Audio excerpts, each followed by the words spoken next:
Warning: the following video contains explicit language which may be offensive to some viewers or inappropriate for children. The content within this video is intended for mature audiences only. Warning: this video will contain spoilers for the 1997 Warren Ellis comic series, Transmetropolitan. This video may contain discussions and/or images of violence, sexual situations, and drug use. Viewing beyond this point is a choice you have made, and you take responsibility for that choice. Thank you, and please have a nice day.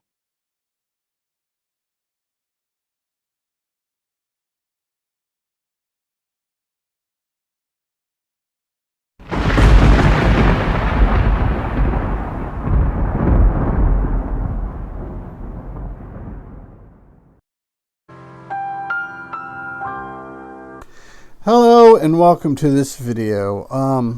Today we are going to be discussing the 1997 Warren Ellis comic series, adult comic series. Let me put that out there first and foremost. Transmetropolitan.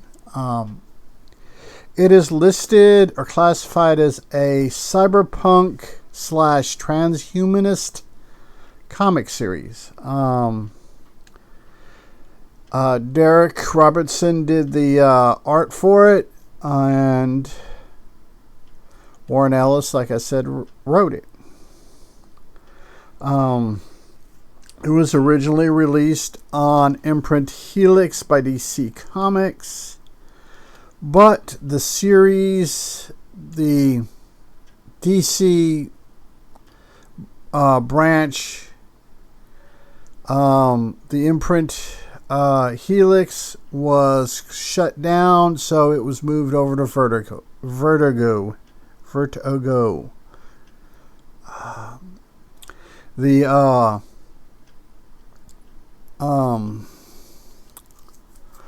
Change didn't really affect the story that much.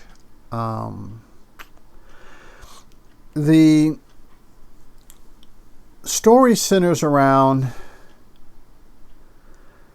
the main antagonist, if that's what you want to call him, is Spider Jerusalem. He is a gonzo journalist of the future,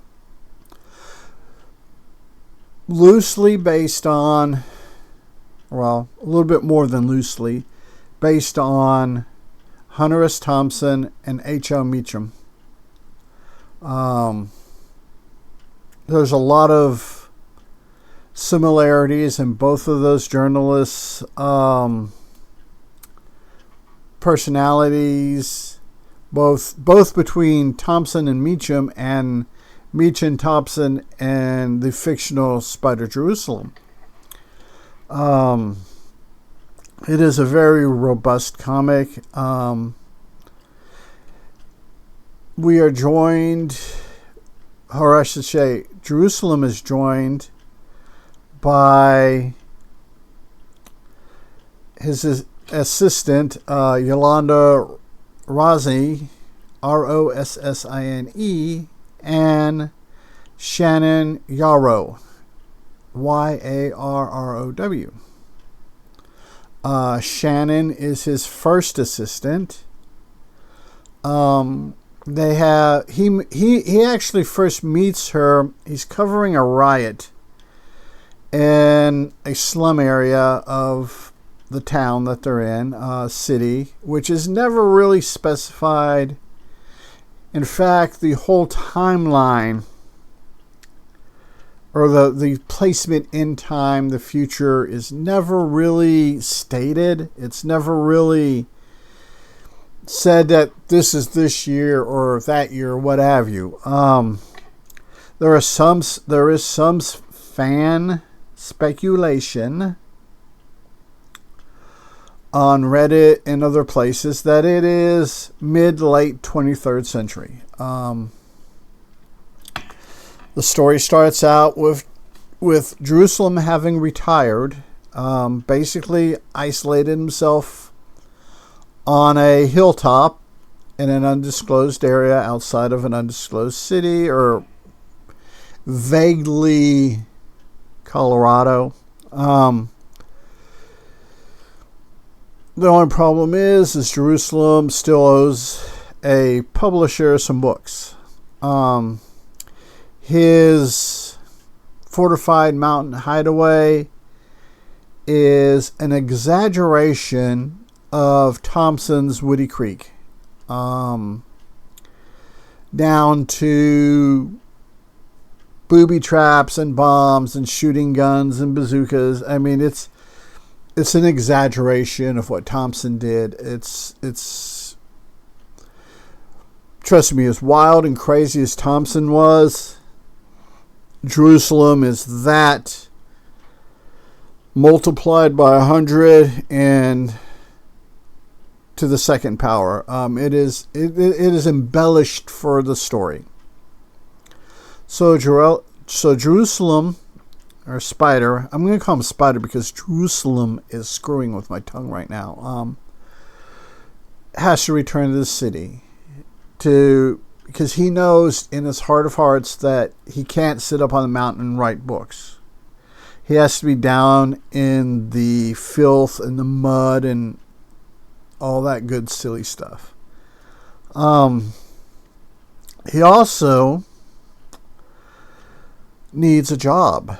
So he digs up an old working partner, pseudo friend, named Mitchell Royce.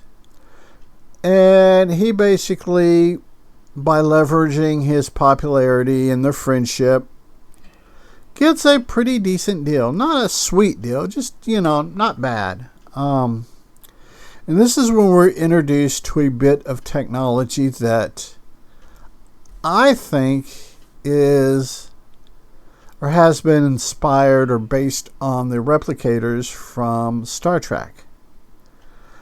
Basically, you feed matter into it. Usually, they have what's called a base block, which is basically compressed garbage. Or you can go pick up garbage, anything that is made from matter. You can put into this thing. It breaks it down to an atomic level and rearranges the molecules. And boom. It can give you clothes, food, alcohol, sex toys, drugs, you name it. And this is it, and the catch to it is the newspaper of the Word, which Spider goes to work with. Almost said Thompson. Goes to work for. Buys the Gotti brand. And the Gotti brand makers are owned and produced by the Mafia.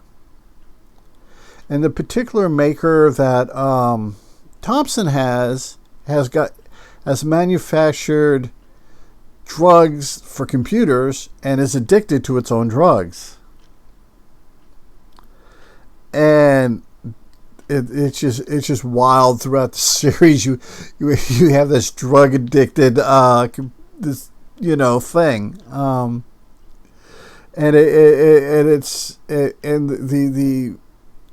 it's kind of, they use it for like pauses or segues and stuff, and it's great. It's just hilarious how it's written.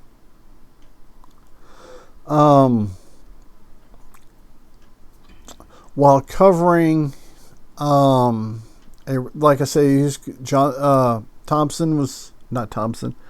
Spider was covering a riot, which to me has a lot of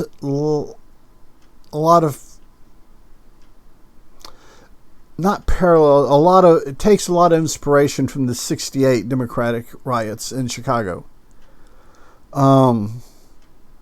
Thompson winds up being the only journalist Spider is the only, I keep saying that. And if I say it, don't catch myself, just understand that I mean Spider Jerusalem and not Hunter S. Thompson. Okay? Please. Spider gets in there, quickly finds himself on the rooftop of a titty bar, surrounded by titty dancers, And we found out later that one of the titty dancers is simply working there to work herself through journalism school, and she winds up becoming Spider's first assistant. The coverage of the riot goes well, and Spider's boss / friend parlays the news story into a mountain of cash for him and Spider. And he gets a little bit of an upgrade in his apartment. Something I failed to mention, when he was getting settled into his first apartment, he finds a cat.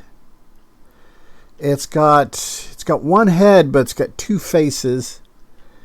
It is an expert gecko killing machine, and it smokes about a carton of cigarettes a day, specifically Black Russian cigarettes. And Thompson takes the cat in. So we've got Thompson with a drug-addicted maker and a chain-smoking cat. Like I said, Mitchell parlays this news story of the riot, gets a ton of money for A, the newspaper, B, himself, and C, Thompson. So they're able to give Thompson a little bit better apartment. And Royce, being, old partner, old friends with Thompson, understands that Thompson can't be trusted with money in a city full of sex and drugs. So he gets assigned the assistant, Shannon, who was our titty dancer from earlier. Now she doesn't have to dance topless, and she gets to be Thompson's assistant to pay her way through journalism school. Unfortunately for her, Spider basically tells her to forget everything she's learned about journalism, because you can't teach journalism in school, and he's going to train her to be a gonzo journalist. And that's going pretty well to her POS boyfriend basically dumping her so he can be his brain can be transferred into nano machines called foglets. And she doesn't take that well, and she winds up joining basically a nunnery within a sex cult. And so Spider gets a new assistant, Yolanda. This is where Yolanda comes in. One night, while Spider and Yolanda are arguing, fighting, getting drunk, getting stoned, they wind up fucking. They wind up just having sex, and there's a record of it. Thompson has future tech thing that he had his maker make for him, which were glasses that record video and still pictures and audio, and they're designed to, if they perceive him, the glasses perceive him being attacked, mugged, whatever, to record. So there's this huge record of her and him doing the wild thing. And this leads into a B story of her denying it and him rubbing it in. Him being a dick, because he is a dick. He is a top tier, grade A, 5-star dick. On the outward, he's really a fairly soft, understanding human being, but his protection is portraying himself as this top level 5-star dick. Kind of like actually Meacham did that. Meacham was, from what I understand, Thompson did it a little bit, but Meacham was more that hard edge kind of, the hard exterior armor with the soft gushy inside type person.